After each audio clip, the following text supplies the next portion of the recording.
welcome to another edition of Live Wire Sports Media. I'm back with another one, as always, on your Freestyle Friday edition, late night. So it looks like could Sophie be? Could Sophie Cunningham be the next project chick for Project B? She's not making the A list. Can she make the B list? Well, hey, we're gonna dive into it, talk about it, because with everything going on with the CBA, Unrivaled, now Project B, um, it just seems like everybody is all over the place. Just to be honest with you, it just seems like everybody is all over the place. It's like these leagues just coming out of nowhere. Then you got to think about this. You got Athletes Unlimited about to start soon. Then next year, you got the Upshot League. Nobody's really talking about that. I did reports on that. The Upshot League is coming next year. Now, it's an upstart league for developmental players who need to pretty much work on their game.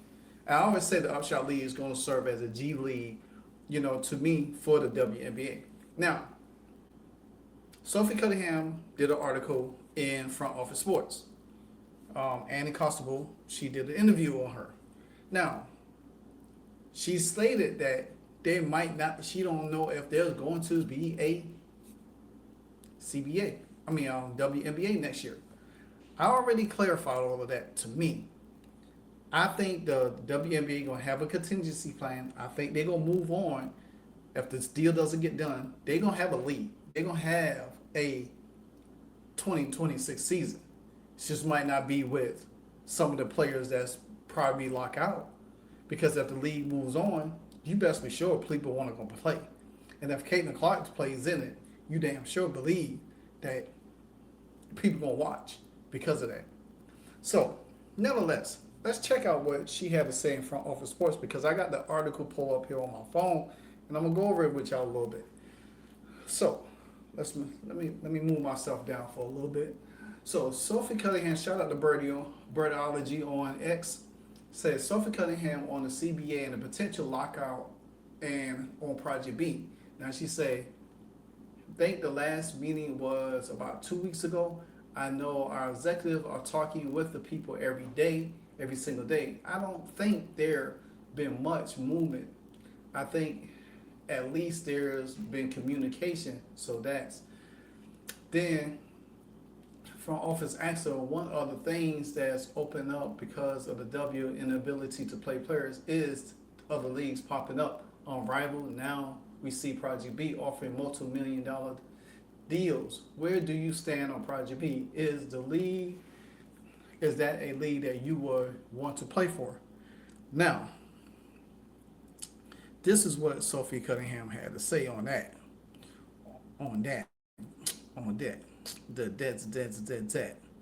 So she said,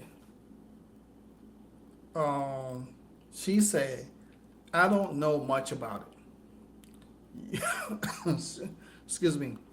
You see stuff on social media, but I also know how social media goes. You got to take it with a grain of salt, but if people are going to be paying you multi-million-dollar deals, why would you not? Now,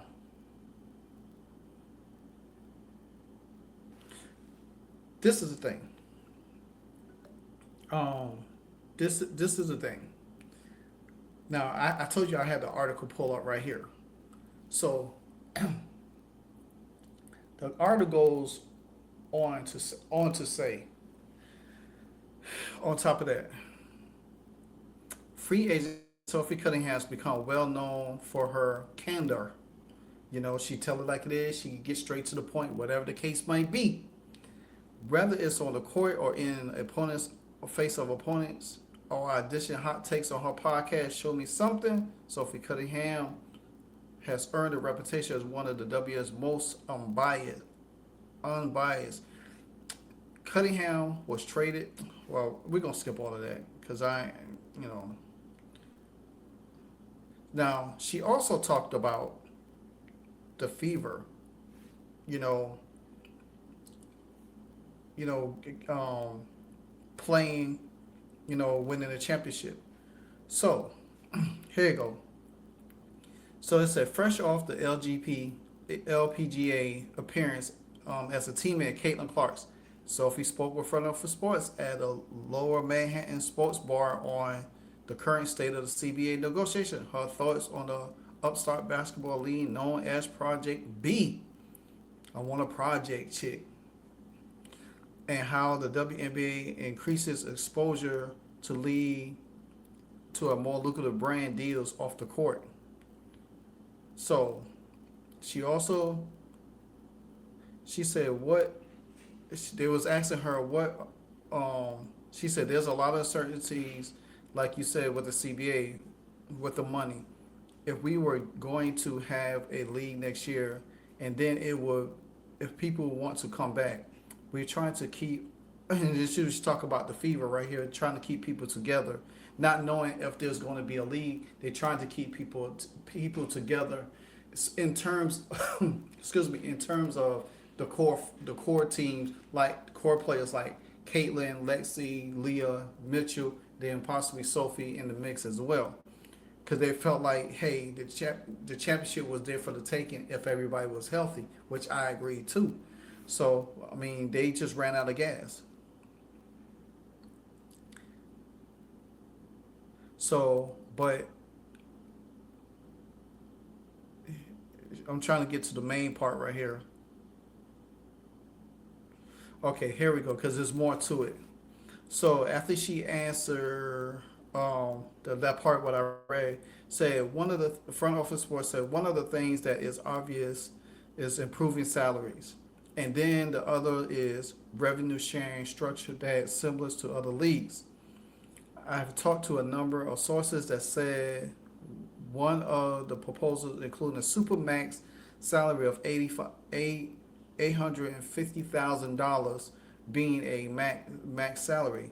What is your mind on that, on the idea of a supermax salary? And this is what Sophie Cunningham had to say. I think the people who are knowing the exact numbers are who you probably should be talking to. That's a good answer because she don't want to misquote nobody. So I mean that's a good answer. It sounds good, and they can't always wave a bigger number in your face. But what happens when the business continues to go up? Does that mean that our salaries are going to continue to go up, or will they stay the same? And I think that has been the biggest thing, revenue sharing. Okay, so this is my thing. If you want to pay players more, then increase the salary cap for the team.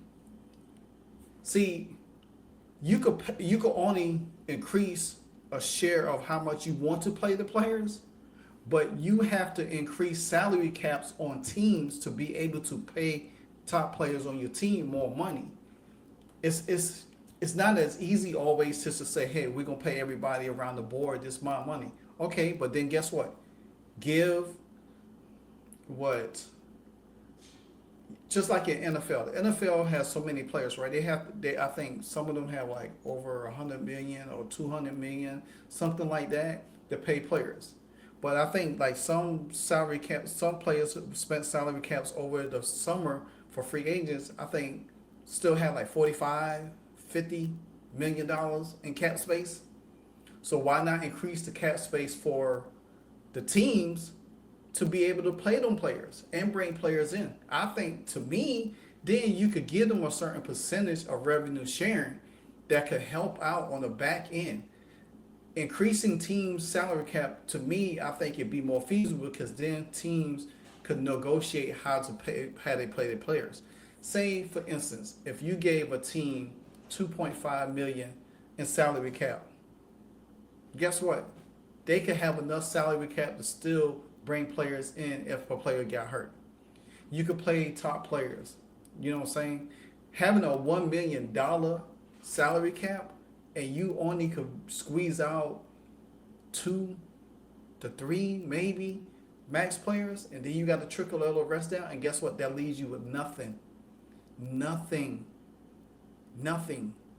Now, given now say they want to start out with 850,000 as the max. Okay, but then that to me you capping that at some point you kind of like capping that. So if the revenue goes up, guess what?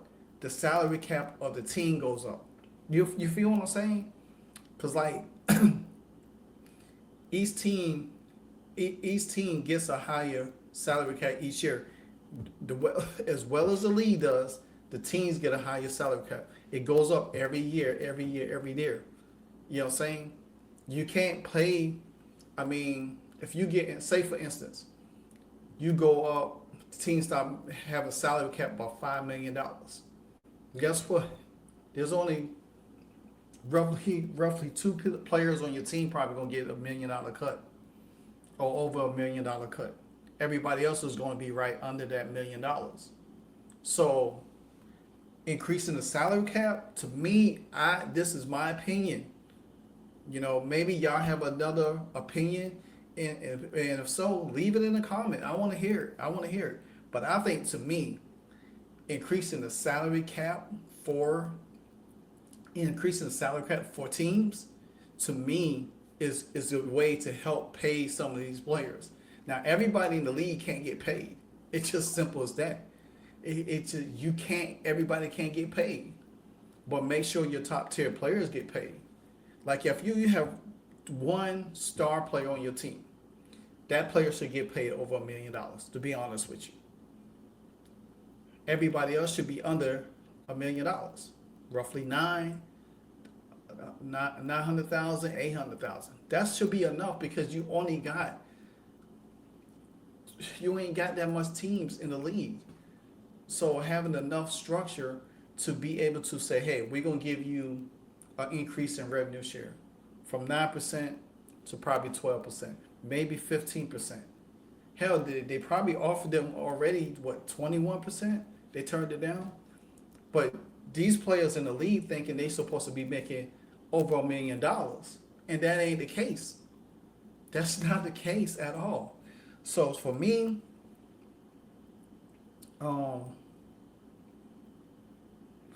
one of the things that open up besides the W, or they already talked about that.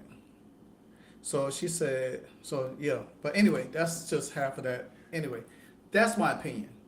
I think Sophie Cunningham is dedicated to the WNBA. I can't not see her playing in Project B or being in the projects playing with the B. You know what I'm saying? I don't see her as a project chick. But hey, I just think she's telling you, you know, yeah, why not people want to go play? They already announced Neka Umake and Alyssa Thomas are there. Now, if Sophie wants to make money, and then she still want to be a part of FIBA, then fine. I don't know. I think we're in an age now that money is driven. Some of these players are driven by money. That's just the way it is. There ain't no loyalty. You know, I think they'd rather get paid more than being known of what they can do on the court, more so than anything. Because you're getting paid, because we have seen this in a lot of sports. Players get paid, and they slack their ass off the next year because they feel like I got enough money to do whatever. I don't have to be played. And that's where the league probably say, hey, y'all have to meet certain criteria to get half of this money, to get the money that we paying y'all. That's what I think. Let me know what you think. Get down in the comments, subscribe, hit that notification bell, and hype up the video. It's your Freestyle Friday edition of Live Wire Sports Media. If it ain't live, it's the wire. Hey, so amazing. You see how they playing? Live Wire, it's all about sports and entertainment. You don't want to miss it, so official like you never seen. Keep it going till the whistle blowing from the referee. Everything from highlights and stats. You know that we gotta run it back, whether on the field or the court. You know that this is where it's at. Subscribe, no delaying. This is Live Wire, sports and entertainment. Let's go.